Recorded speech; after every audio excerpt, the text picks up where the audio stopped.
Welcome to This Week in Christian History, a podcast from the Center for Christian History at Mississippi College. The Center for Christian History is dedicated to expanding knowledge and understanding of Christian history. Our mission is to provide a scholarly, unbiased look at the events, figures, and movements that have shaped Christianity over the centuries.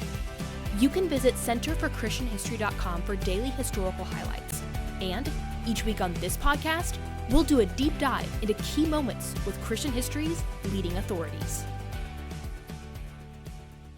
The Center for Christian History enjoys a strong relationship with the Christian History Institute, which publishes Christian History magazine. Each quarter, we'll offer our listeners a bonus episode in which the magazine's managing editor, Kaylena Radcliff, will share a preview of the current edition. We hope that our listeners will take advantage of the free and valuable Christian History magazine at christianhistoryinstitute.org. In this episode, Nick Walters, director of the Center for Christian History, talks with Kaylena Radcliff. Hello and welcome to a special edition of what I hope is a repeat special edition of This Week in Christian History. We are really pleased to have Kaylena Radcliff join us today. She is the managing editor of Christian History magazine, of which I have on my back shelf many editions that I have always enjoyed, and we appreciate our ongoing relationship with the Christian History Institute as well. So we are enjoying being able to kind of get an update and some insight from Kaylena on the latest edition of Christian History magazine. So welcome and thanks for taking a moment. Well, thank you so much for having me today. Happy to talk about our current issue. So we just put online our current issue called the Mercersburg Movement, which is a little known movement that came out of the German Reformed Church in Mercersburg, Pennsylvania. People might be more familiar with John Nevin, who wrote The Anxious Bench. So he's a big figure in this movement. We also have Philip Schaff, who was the historian of the movement. And kind of the thing that was unique about it is their desire to recover a sacramentalism in the Reformed space that wasn't quite there, and also they kind of had a pushback against revivalism, which was prevalent in the 19th century. So it's interesting, and I learned a lot from this issue. So I would definitely recommend it because there's a lot of really cool, interesting stuff happening side by side. During the Second Great Awakening, Nevin and Schaff kind of made a lot of I don't know if enemies is the right word, but they certainly got into it with all kinds of different groups, like Charles Hodge of the Princeton Presbyterians. Charles Finney and other revivalists and Congregationalists in New England, and even in their own church, in their own denomination, there was a lot of pushback. So they wrote prolifically, and we have today all of these writings. So that's, in a nutshell, the issue. Our issue advisor was Dr. William Evans, and he's great.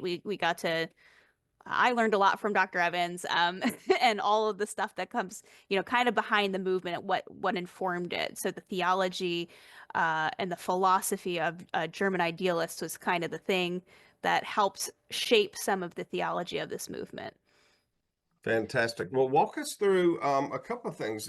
One, just out of curiosity on how you guys and the editing team and the management team kind of get an idea that, hey, this might be really cool, okay, for us to dig down into, and this maybe hasn't been covered before. I mean, how do you guys kind of come up with an idea about what future editions are going to be about?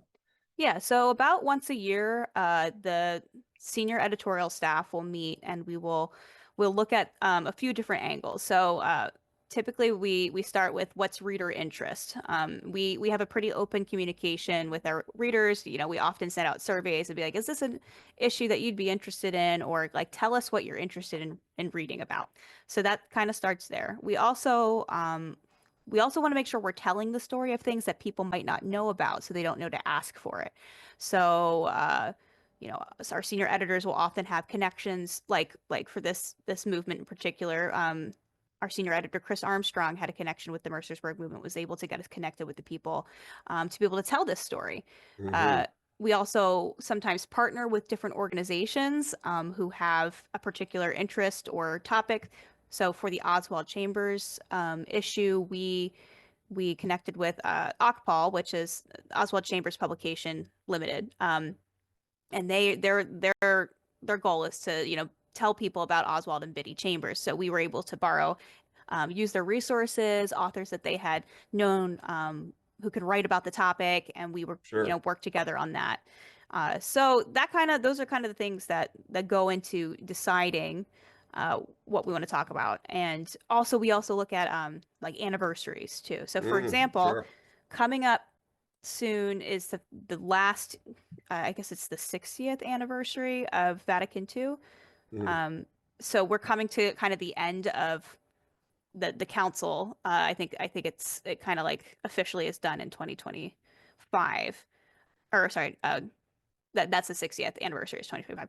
And so we will be doing an issue on Vatican II, and that's not one that necessarily we hear a lot of people clamoring about, but anniversary wise it's important because this is a big deal and turning point in the history of the Catholic and Protestant Church. So that's what we'll be talking about towards the end of the year.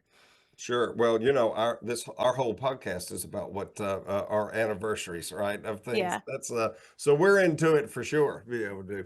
Well, walk through some of the articles or some of the who some of the authors were of these various articles that are in this current edition. In Yeah. addition to Dr. Evans, right, who you've already Yes. mentioned. So Dr. Evans did write, he wrote about the revivalism, and he wrote about kind of an introduction for the issue, which is really helpful. We also have Lyndon DeBay. He wrote about the life of John Williamson Nevin. We also had Theodore Trost. He gave us more information on Philip Schaff. Walter Taylor discussed Mercersburg Worship War was the name of the article. This is about how they worked to craft a new liturgy for the German Reformed Church. So he writes about that. And we have Annette Albert talking about another figure in the Mercersburg movement named Emmanuel Gerhardt. He was a student of Mercersburg, and he kind of helped develop or like coalesce the theology and package it so that people understood that. We also had David Lehman write for us. He wrote kind of a gallery that talked to, we called this article Foils, Foes, and Friends. So the people who are kind of around the Mercersburg movement, not necessarily friends, but some kind of interesting stories there. So that's the shape of the issue for us. Interaction of some sorts, right? To be able.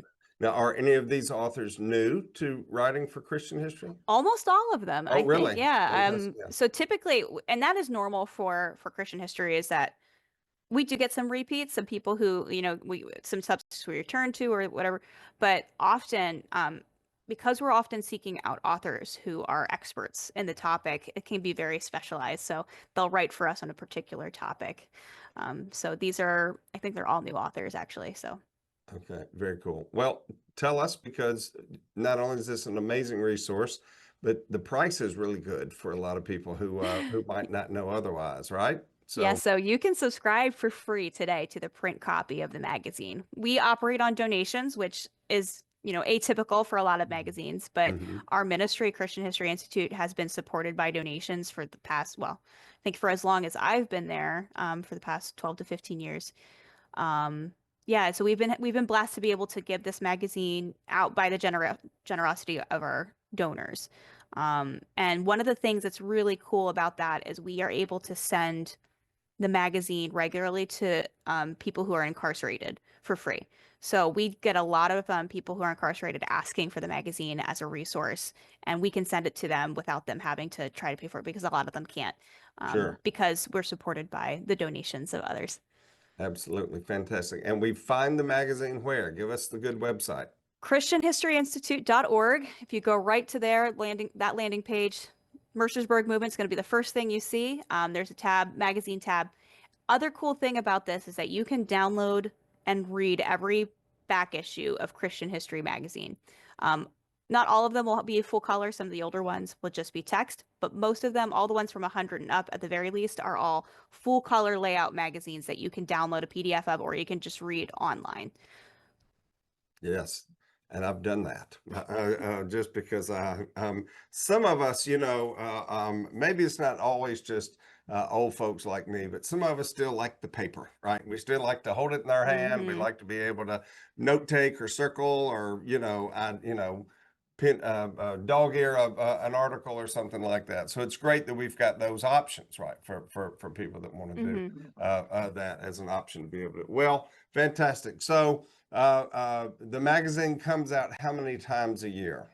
So it's typically 4 times a year. Sometimes we'll do like a bonus. Actually, we're working on a bonus guide now on fast and feasts of the liturgical calendar. So that'll be extra. But typically we're usually printing early spring, late summer, or sorry, late spring, late summer, right before Christmas, and then again at the start of the year in like February.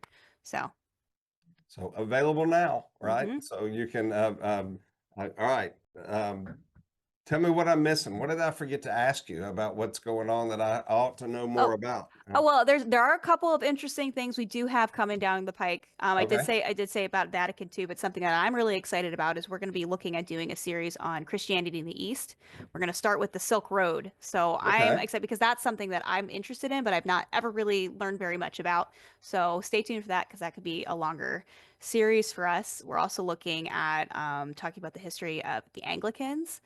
And we're just about to start planning for 2026-27. So if you've got ideas, feel free to email me. It's just my name, Kaylena at christianhistoryinstitute.org, or just email editor at christianhistoryinstitute.org and send me your ideas because we want to hear them. Absolutely. Fantastic.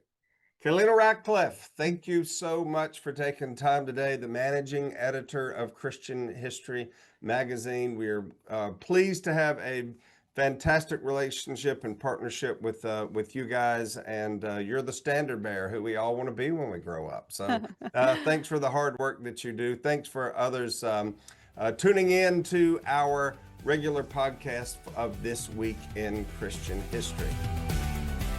This Week in Christian History is produced for the Center for Christian History by Blue and Gold Media at Mississippi College in cooperation with the MC Department of Communication.